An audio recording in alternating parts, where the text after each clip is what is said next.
One of the other issues, we talked about bronchitis, but asthma is another issue that has bronchitis as one of the components. So when you talk about asthma, there are three issues that cause your airway to be narrow.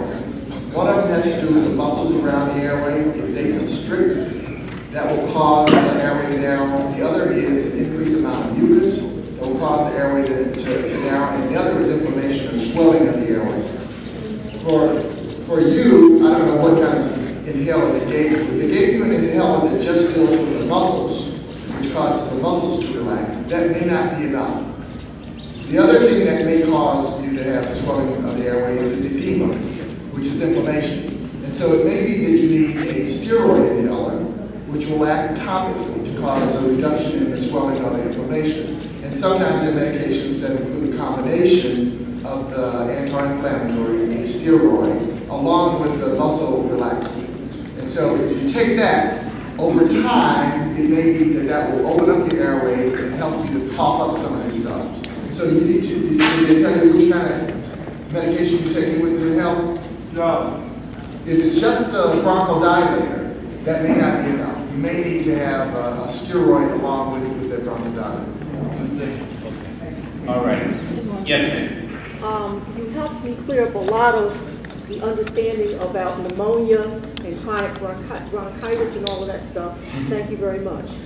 My issue right now is I need clarification with this esophageal reflux and gastric reflux. Okay. I suffer from gastric reflux, and because it's been so persistent, and of course you read on the internet, you're afraid that all of this acid may lead to esophageal cancer.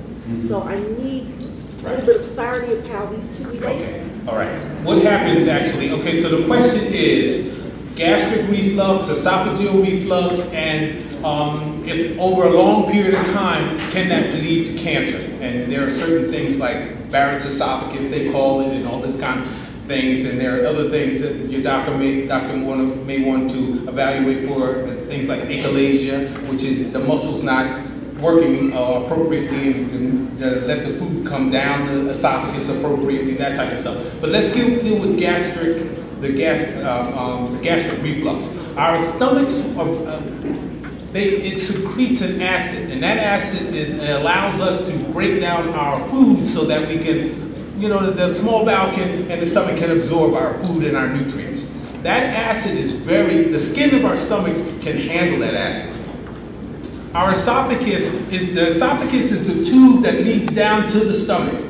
What happens as we get older is there's this muscle that's in between the esophagus and the stomach, and it's at the EG junction, the esophageal gastric junction. And that muscle, once we swallow food and it comes down the esophagus, the food dumps into the stomach, that muscle is supposed to close off so that gastric acid or the stomach acid doesn't flush back up. Okay? As we get older, something happens, that muscle doesn't close off well.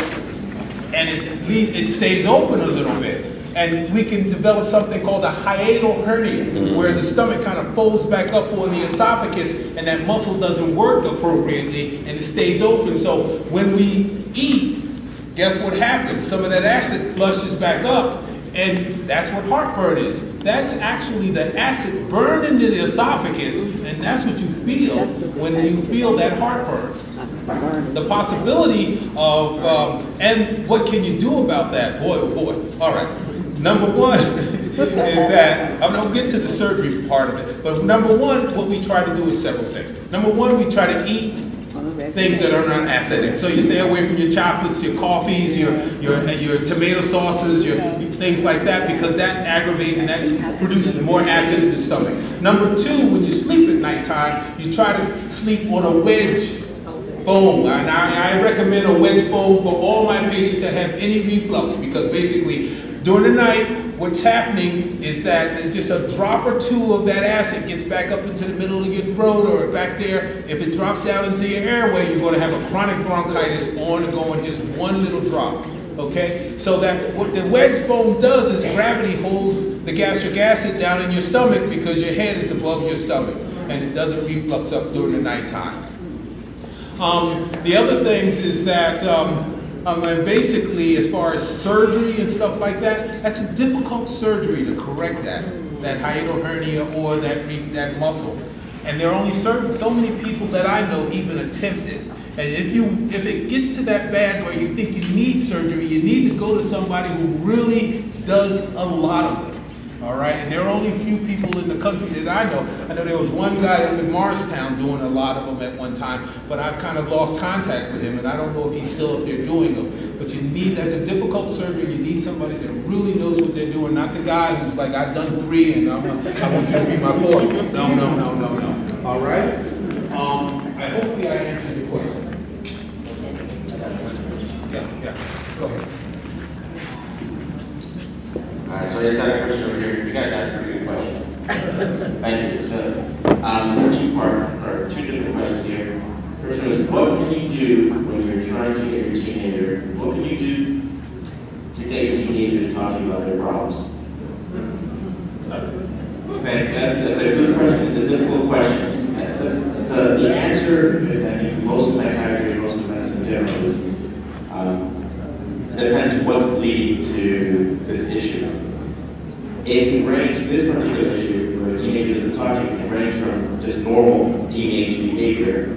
For those of us who have teenagers, I have 2 of them at this moment in time, they don't want to talk to you. They're trying to become their own person, they're trying to do their own thing, and part of that is leaving you behind, in a way, becoming their own person. Part of it can be normal.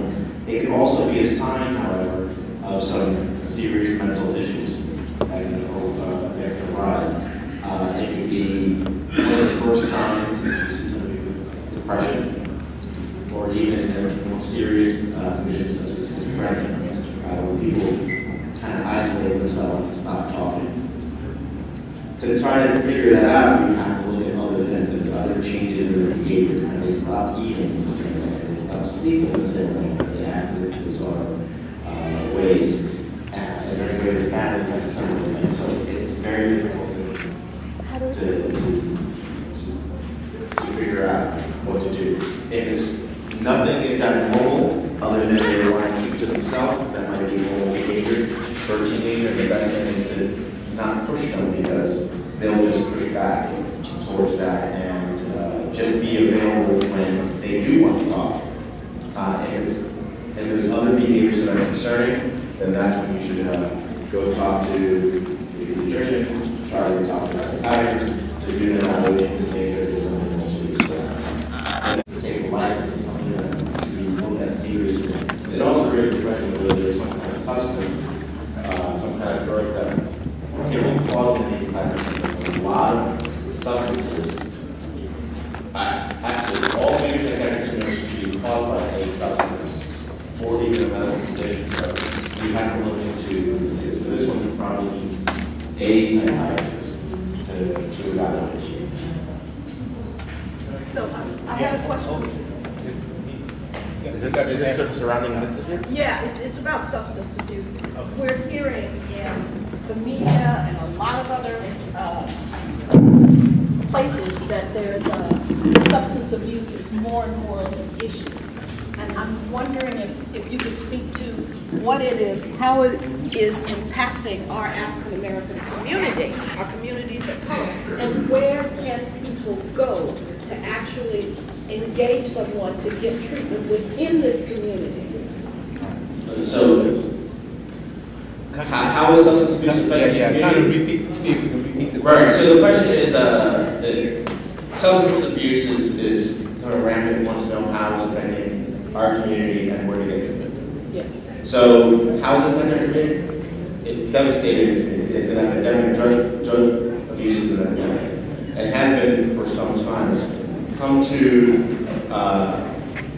coming to the news, and people are talking more about it because of the opioid epidemic. And the opioid epidemic has been around for a long time, but now has become worse because over the last 20 years, it's partly physicians are partly to blame for this, and the pharmaceutical industry prescribing pain medications.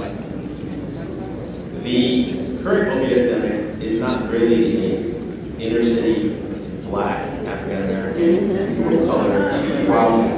It is actually more of a suburban Caucasian problem. We are now, but it is affecting Newark. Anybody who's worked in Newark enough sees that there's drugs that are rampant there. So where can you get treatment? Thankfully, all the news has led New Jersey, at least, to provide at least $10.5 million to the treatment of all substance use programs. And many of our emergency rooms have, if you show up to an emergency room, most hospital systems, I know definitely, the Barnes, RWJ Barnes Health has, that they will have recovery specialists come in and speak to you and kind of hold your hand to go into recovery. Anybody has. And it's a great program that it's been going on mostly for heroin and other opioids, like oxycodone, morphine, those type of medications, for the last 2 years. But as of April 1st this year, any substance you come into an emergency room, it's only emergency rooms in the hospital right now. You go in, you say, I'm a substance abuse problem, and you call somebody who will come and evaluate and help you through recovery. Not just, do you want to go into treatment, but actually help you into recovery. But substance abuse is huge in this community and the whole community. But there is treatment. It's difficult though.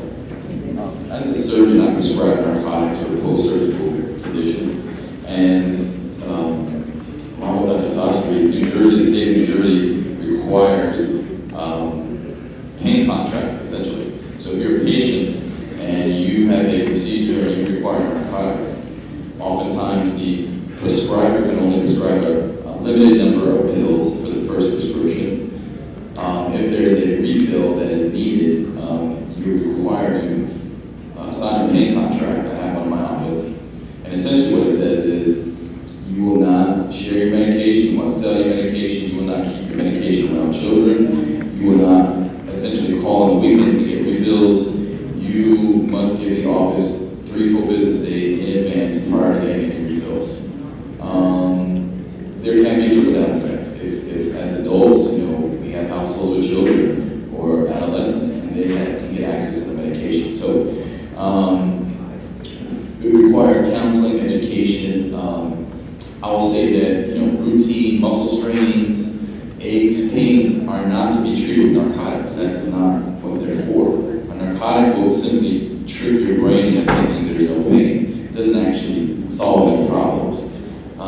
So I think it's very important that you have an open discussion with your healthcare provider and that you're monitoring. We reach the point now where if I identify an issue with the patient, I'll make sure that they see a pain management specialist and at least the urine testing and basically following behavior to make sure that it doesn't become an abuse. And that from the very beginning, say, we write you this prescription, this is for a set amount of time only, and at a certain point we expect that we will not need to issue narcotics for your pain relief. So the problem is not just with the prescription of pain medications, but with the person who's getting the prescription. A big issue that the pediatrician may agree, I hope you agree, is when someone has surgery and gets a prescription, and they're done with the prescription but has pain pills remaining, they remain in the home. And kids will get into it and start using them that way. That's how a lot of the crisis has started. And once you get hooked on using prescription pills, even if they're not going to their grandmas, moms, dads, whoever it is, then you need to continue feeding that addiction, and that turns into other things. It's not coming from the street pharmacist on the corner. It's coming from our prescription cabinets. So if you are prescribed pain medications and you have prescription medications at home, if you're not using them, get rid of them. Right? There are ways to get rid of them, and I think you can pay the pharmacies. No. They usually don't recommend Flushing down the the- flushing down. No. I said do not. Please don't flush them down the- That's not permitted. Oh. But there are ways to dispose of them. Oh, please. But get rid of them. If you are using them and you're concerned, or there's other people in the home, protect them, guard them so that they don't get into the wrong hands. just wanted to mention very briefly about the, not just the prescribed medications, but substitution of those legal drugs. Now, that can affect many different parts of the body. I was showing my colleagues here a picture of a rather dramatic episode. 35-year-old lady who came to having used cocaine, came to the emergency room at one of the hospitals that was associated with it, and was in the throes of a heart attack. It was a massive heart attack she was having. You have a limited amount of time to go in and save before the heart is permanently damaged. So I showed them a picture, I wish I could show you all, of how using that cocaine totally closed off one of the most major arteries to the heart, called the artery descending. You have to go in there, remove the clot, which is called secondarily, restore blood flow, and she was doing well subsequently, but it was rather dramatic and could have been fatal within a short period of time. Cocaine use. All right. So what we're going to do right now is, and it's getting late in the day, and this is what we're going to do. All righty. Hopefully the physicians will be able to say around just a little bit if somebody had personal questions they want to ask an individual physician. Number one. Yes, ma'am. And number two is that I would like 1 minute. I'm so appreciative of CarePoint coming and doing the blood pressures and the blood sugars. That I want to give him just a moment just to say, you know what I mean, what his corporation does. They follow us every time and is there every time for us, supporting us, and I'll look at that. Thank you so much, everybody. As Dr. Bates said, my name is Elvin Anderson. I'm the Director of Business Development for CarePoint Health. We own 3 hospitals in Bayonne, Jersey City, and Hoboken. And what we also do is we try as many ways as possible to serve the communities around us. So we do provide screeners for these events in particular. So if you haven't, and you know, there's nothing to be scared of, definitely take a moment, go see our health screeners. They're very nice. They're giving free screenings for your blood pressure, cholesterol, and blood sugar. And another thing I wanted to briefly mention is we have a service that we offer to everyone for free. It's called Care Plus Concierge. I have these flyers, they have a phone number on it. You call the number and you explain what it is that you're interested with respect to managing your own health care. And we have a team of people that are literally dedicated to navigating your own health care feel like it's a red carpet experience, so to speak. They'll go over your insurance questions with you, they book your appointments for you, whether it be to see a physician or to get radiology exams, any other diagnostics, and they leave their cell phone numbers. So the one person you speak to the first time, you can literally text them and say, hey, Andy, I need you to set me up with an appointment to go see a pulmonologist. And you know, I don't have that many of these, but you guys seem like a close-knit group. You know, please feel free to share, take a picture of it, and I also make myself available to you guys if there's any way that I can be of assistance. And you know, thank you to all the panel members, and thank you guys. This is going to go. I'll get my hand together at the end. All right, number one, thank you for having us. Number one. Thank you. As I always state, okay, do not change any aspect of your medical care until you consult your physician. Most important. Also, we have a website. Go to our website, obeyyordoctor.com. Of course, it's Obey Your Doctor. My name is okay.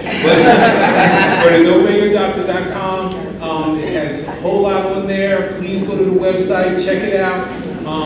The other thing is that we're going to be up in Morristown. I'll say it again, October 21st at Calvary Baptist Church in Morristown. And also, we're going to be posting up our sessions on podcast. So if you have an iPhone, podcast is already on your iPhone. So you'll be able to go to Obey Your Doctor and bring it up pretty soon, and you can listen to everything that we talked about today. If you missed something or somebody else want to hear it or whatever, we'll have a record of what we do from now on. And every church that we go, we're going to try to post it up on podcast. So even if the questions, because what I find is that each church, the questions are different. Each church, one church it may be heart, next one may be cancer, next one may be asthma. You can't believe the questions change as we go from church to church to church. So please tune in on us on podcast, check out the website, and thank you very much for having us.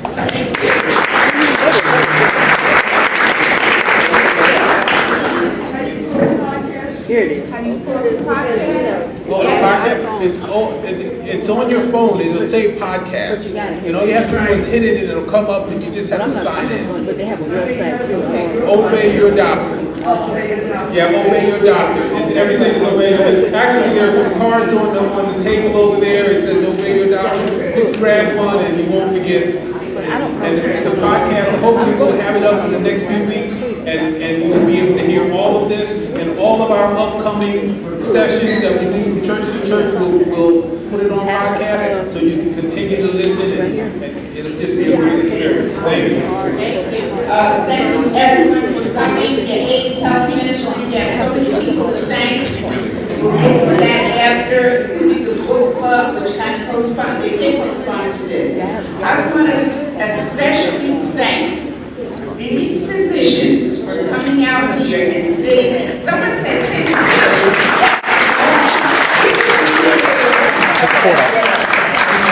you realize this is, I counted it up, this is 84 years of formal education sitting here.